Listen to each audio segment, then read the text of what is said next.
Assalamualaikum warahmatullahi wabarakatuh. Senang rasanya saya diundang oleh Bapak Ibu dosen dari program studi PG PAUD PPUNP untuk berbagi pengalaman terkait bagaimana menggunakan LMS e-learning UNP yang platform ini kita gunakan berbasis Moodle terkait dengan bagaimana cara mendeliverykan atau mendistribusikan konten-konten pembelajaran yang tersedia oleh dosen serta fitur-fitur yang dapat digunakan untuk mendukung keterlaksanaan pembelajaran daring. Ya, namun karena adanya pandemi ya, penyebaran virus corona sehingga adanya imbauan untuk melaksanakan social distancing, maka pelatihan yang seharusnya kita laksanakan tatap muka kita alihkan metodenya menggunakan metode daring atau online. Bapak Ibu yang saya hormati, ya, pada dasarnya tentu kita memahami sepenuhnya bahwa keterampilan mendistribusikan atau menggunakan LMS ini belakangan ini sangat penting sekali kita terapkan. Ya, yang pastinya tidak hanya dalam situasi darurat seperti yang kita rasakan ini saja, atau mungkin barangkali situasi gejala alam misalnya kebakaran hutan, misalnya kabut asap ya, mengakibatkan kita tidak bisa keluar rumah. Bahkan keterampilan ini dapat kita implementasikan di kemudian hari secara simultan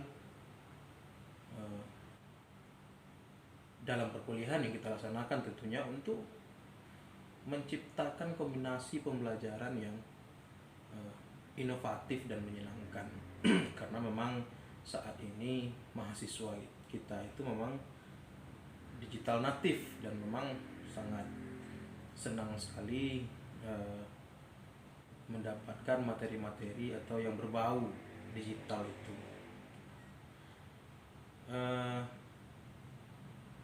Dengan keterampilan ini juga setidaknya kita dapat mendiseminasikan kepada mahasiswa kita yang notabene adalah calon pendidik ya, sebagai calon guru, sehingga kelak mereka pun dapat mengimplementasikannya dalam proses pembelajaran mereka kepada peserta didik mereka di kemudian hari tentunya. Sehingga saya harapkan tentunya kebutuhan ini menjadi kebutuhan kita bersama, dan tentunya harus secara sungguh-sungguh kita implementasikan dalam perkuliahan kita. Bapak Ibu yang saya hormati, untuk mendistribusikan konten-konten pembelajaran dan fitur-fitur apa saja yang kita gunakan dalam pembelajaran daring kita, seharusnya kita semua merujuk kepada SOP tentang pembelajaran daring yang sudah ditandatangani rektor dan juga sudah didistribusikan kepada masing-masing program studi di tahun 2019 yang lalu. Nah, adapun dalam SOP itu intinya adalah berisi tentang struktur perkuliahan daring yang harus dipenuhi. Adapun yang menjadi strukturnya adalah, kalau tidak salah, yang pertama itu dalam pembelajaran daring harus ada gambaran umum perkuliahan. Nah, gambaran umum perkuliahan itu mungkin barangkali kita dulunya kita kenal dengan istilah deskripsi perkuliahan. Ya, bisa saja berisi tentang identitas mata kuliah, kemudian tim teachingnya siapa, kemudian learning outcomes-nya seperti apa, kemudian apakah ada aturan-aturan atau navigasi-navigasi perkuliahan di dalam pembelajaran daring ini misalkan. Semua itu, atau satu lagi yang tidak kalah penting adalah materi-materi apa saja yang akan disampaikan dalam proses pembelajaran selama 1 semester ini misalkan, dan lain sebagainya. Ini tentu kita memanfaatkan fitur yang bisa kita jadikan sebagai media untuk menginformasikan itu. Di samping nanti kita juga adanya media untuk mengupload silabus. Nah, jadi ada gambaran umum perkuliahan. Di sisi lain juga ada nanti gambaran umum tentang pokok bahasan. Jadi gambaran umum perkuliahan itu untuk pertemuan di minggu pertama pada semester yang bersangkutan. Kemudian gambaran umum topik perkuliahan atau gambaran umum pokok bahasan itu terjadi, kita buat dan kita sajikan setiap pertemuan. Jadi ada modul perkuliahan, ada gambaran umum perkuliahan, ada gambaran umum pokok bahasan atau topik perkuliahan. Yang kedua, adanya pengisian daftar hadir. Ini struktur yang kedua, pengisian daftar hadir. Nah, pengisian daftar hadir ini sangat penting sekali karena merupakan sebagai media kelengkapan administratif. Jadi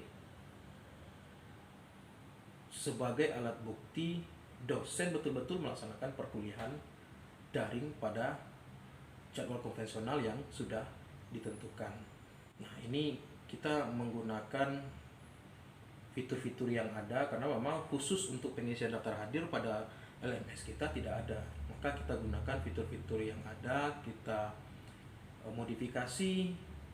Ya, kalau di sini saya menganjurkan menggunakan fitur chat saja karena ini lebih simple dan gampang digunakan. Ya, berarti tidak tertutup kemungkinan Bapak Ibu bisa melakukan kreativitas yang lain, misalkan menggunakan lessons ya, kemudian menggunakan Google Docs misalnya. Jadi ini akan lebih bagus sekali, bisa kita buatkan desainnya persis seperti daftar hadir dan mahasiswa hanya memberikan checklist, kemudian ada report bahwa mahasiswa yang bersangkutan hadir.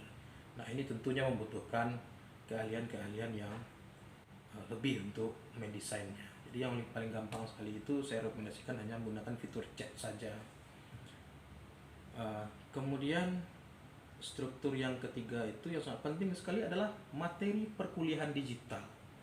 Nah, ini materi-materi inilah nanti yang akan kita share menggunakan fitur yang ada. Apakah itu polanya upload, apakah itu polanya linking atau istilahnya embedded. Ada beberapa bentuk materi perkuliahan digital.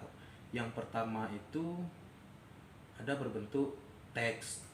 Teks itu bisa berbentuk PDF, bisa berbentuk PowerPoint, bisa berbentuk Excel, dan format-format lainnya juga bisa berbentuk e-book misalkan, yang bisa diintegrasikan dengan fitur yang tersedia pada LMS e-learning kita. Kemudian ada juga materi atau konten pembelajaran itu berbentuk image atau JPEG atau gambar. Itu bisa kita upload juga, bisa kita linkkan dari sumber-sumber lainnya misalkan. Dan yang berbentuk teks tadi bisa juga ada artikel, ada digital library misalnya, atau repository dari perguruan tinggi lain, bisa juga kita linkkan saja dengan e-learning kita. Yang tidak boleh itu adalah kita modifikasi isinya. Nah, kita anggap itu sebagai hasil karya kita. Ini tergolong kepada tindakan plagiat. Kemudian eh, ada konten berbentuk audio. Nah, biasanya kawan-kawan dari bahasa Inggris biasanya untuk latihan listening ya menggunakan format audio. Kemudian juga ada yang sangat menarik sekali adanya video. Nah, video ini bisa uh, video lecture. Nah, video lecture ini seperti saya ini talking head ya. Jadi berbicara, kemudian direkam, kemudian ada video presentasi. Nah, video presentasi ini kita sediakan ya, mungkin ada papan tulis, ada smartboard misalnya. Kita menggunakan tools lainnya, bar chart misalnya, kertasnya kita menggunakan kertas chart ya, maaf. Kemudian kita belajar, kita mengajarkan di situ, kita menulis di situ, kemudian direkam dan ini dibagikan atau di-share kepada mahasiswa menggunakan fitur itu yang ada dalam LMS. Kemudian ada juga kalau yang mampu ya bisa membuat video animasi, ya ini akan lebih menarik sekali. Ya tentu dibutuhkan keterampilan khusus untuk membuat desain animasi itu.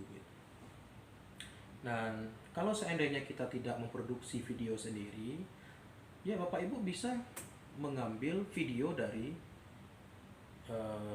kanal YouTube misalkan. Ya tidak ada masalah selama video itu tidak Bapak Ibu lakukan proses editing. Ya kita hanya melakukan linking atau embedded ke e-learning kita. Jadi kita kopikan link URL-nya, kemudian kita pastikan di fitur LMS kita sehingga mahasiswa muncul video itu di LMS kita sehingga mahasiswa itu bisa menontonnya. Nah, kemudian yang keempat strukturnya adalah adanya interaksi di dalam perkuliahan, apakah itu interaksi antara mahasiswa dengan mahasiswa dan adanya interaksi mahasiswa dengan dosen. Nah, kita gunakan fitur forum diskusi. Fiturnya namanya forum. Jadi kita buatkan semacam ruang diskusi. Nah, disitulah mahasiswa kita sesama mahasiswa dan juga dengan kita bisa nimbrung di dalamnya untuk melaksanakan diskusi. Tetapi tentu diskusinya, sifat komunikasinya itu adalah tidak langsung atau kita kenal dengan istilah asinkronus. Kemudian berikutnya yang kelima, adanya penugasan atau latihan, bisa berbentuk essay, bisa berbentuk kuis. Nah, kalau essay ini ya mungkin kita hanya atau berbentuk proyek misalkan ya, kita hanya memberikan soal, kemudian memberikan informasi tentang proyek yang dibuat misalkan, kemudian proyek-proyeknya itu dibuat dalam bentuk digital, kemudian diupload lagi ke ruang yang kita sediakan. Atau kita bisa desain evaluasi pembelajaran kita menggunakan kuis misalnya. Di dalam fitur itu juga sudah tersedia kuis yang bisa kita buat. Ya tentunya kuis ini sifatnya adalah multiple choice kan. Nah, dan bagusnya kuis ini tentu setelah selesai mahasiswa mengerjakan kuis, hasilnya bisa kita lihat. Jadi kita tidak perlu melakukan tambahan waktu untuk memeriksa lembar jawaban mahasiswa. Tapi khusus untuk yang essay itu tidak bisa, terpaksa kita lakukan secara manual karena memang tidak mungkin komputer memeriksa jawaban essay persis sama titik dan komanya. Nah, itu sehingga diperiksa secara manual juga. Kemudian yang berikutnya adanya kesimpulan dari dosen di setiap pokok bahasan. Nah, ini sangat penting sekali. Ketika mereka sudah mendapatkan materi, mereka sudah melaksanakan diskusi, kemudian di akhir pokok bahasan atau topik itu tentu disamakan persepsi.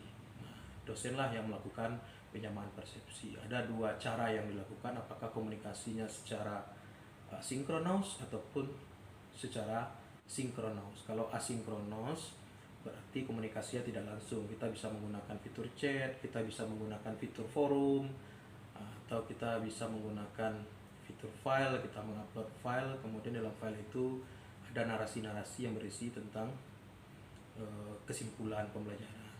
Itu asinkronous. Nah, sementara yang sinkronous itu kita sifatnya adalah real time, real event. Jadi komunikasi itu secara live. Kita bisa menggunakan video konferensi. Apakah itu aplikasinya Zoom, apakah Zoom meeting ya, apakah aplikasinya Hangout Meet, apakah aplikasinya Skype, ada webinar, ada yang sudah tersedia dalam LMS kita namanya Big Blue Button. Nah, ya, perlu kita ketahui juga bahwasanya menggunakan fitur-fitur ini tentunya membutuhkan kapasitas bandwidth yang sangat besar. Jadi saya memang ya, kurang menyarankan lah untuk menggunakan ini untuk pembelajaran kepada mahasiswa, karena memang ada biaya tambahan bagi mereka untuk membeli paket data yang besar. 2 jam perkuliahan mereka butuh berapa gigabyte paket data, nah, kuotanya, sehingga butuh biaya yang besar. Tapi kalau memang betul-betul tidak ada cara lain lagi, ya memang apa boleh buat. Nah, kita harus menggunakan fitur video konferensi tadi. Tapi kalau Bapak Ibu melaksanakan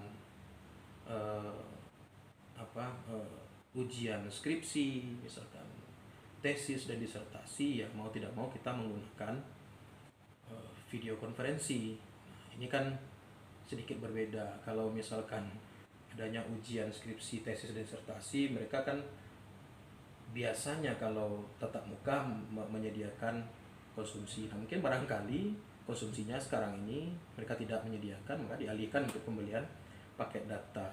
Nah, ini kan ya, kita artinya mahasiswa memang tidak terasa terlalu diberatkan lah gitu, karena mereka sama-sama mengeluarkan biaya. Jadi nanti saya tetap juga nanti akan memaparkan bagaimana cara menggunakan aplikasi-aplikasi video konferensi tadi.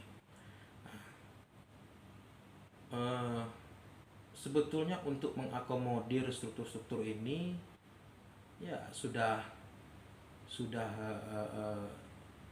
tersedia fitur-fitur dalam LMS kita yang kita kenal dengan istilah activity or resources. Jadi ketika kita klik activity or resources, maka muncul fitur-fitur itu. Nah, fitur itulah yang kita modifikasi untuk mengakomodir kelengkapan dari struktur-struktur perkuliahan daring sesuai dengan SOP perkuliahan daring yang sudah dikeluarkan oleh UNP. Nah, di dalam pelatihan ini juga tidak tertutup kemungkinan saya juga akan memaparkan bagaimana cara menggunakan platform atau LMS berbasis cloud yang sudah tersedia secara gratis, seperti mungkin Bapak Ibu juga sudah mendengar ada Schoology, ada Edmodo, Coursera, Webex, Cisco, Igenio, Khan Academy misalkan ya, dan lain sebagainya itu. Ya, tapi pada dasarnya seluruh LMS itu tersedia fitur yang sama, namun mungkin barangkali tampilan atau letaknya atau namanya saja yang berbeda. Nah, inilah barangkali dalam beberapa hari ke depan saya akan membuatkan video tutorialnya. Semoga Bapak Ibu bisa memanfaatkan dan bisa mengulang-ulang videonya. Dan video itu akan dibuatkan mulai dari bagaimana cara login di LMS UNP, atau bagaimana cara login atau membuat kelas pada LMS berbasis cloud misalkan ya. Tetapi akan saya paparkan dari awal detail mungkin ya, karena memang ada kawan-kawan yang memang sudah cepat memahami, ya mungkin barangkali mempraktekkannya. Ada juga Bapak Ibu kita yang mungkin sama sekali belum pernah menggunakan. Nah, jadi untuk kesempatan ini kita santai-santai saja dalam pelatihannya, tidak ada sesuatu yang dipaksakan, dan insya Allah hasilnya baik. Terima kasih atas perhatian Bapak Ibu. Assalamualaikum warahmatullahi wabarakatuh.